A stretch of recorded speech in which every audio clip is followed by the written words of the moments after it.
Assalamu alaikum viewers. In today's lesson, we are going to learn how to appreciate each other in English language. English जुबान में एक दूसरे को appreciate यानी तारीफ कैसे की जाए.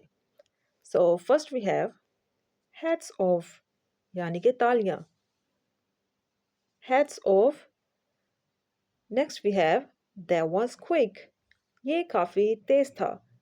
That was quick. Give her a huge round of applause. उसके लिए जोरदार तालियां. या फिर give him a huge round of applause. लड़के के लिए him and लड़की के लिए her यूज किया जाएगा. Next we have you are so nice. तुम बहुत अच्छे हो या फिर तुम बहुत अच्छी हो.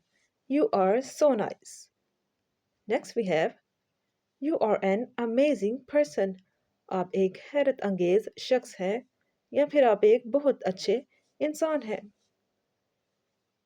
He is trustworthy. वो काबिल एतबार है.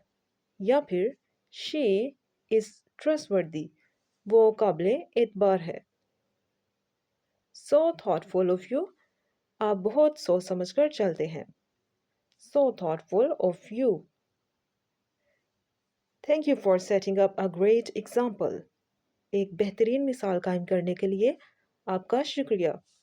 Thank you for setting up a great example. You are so caring.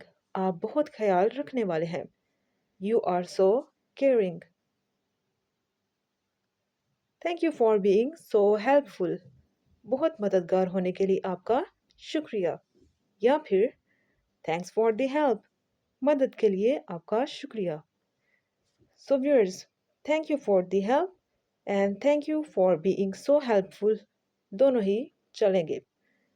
One more thing to add, आप इसको जितना ज़्यादा प्रैक्टिस करेंगे आपके लिए उतना ही ज़्यादा बेहतर होगा. See you next time.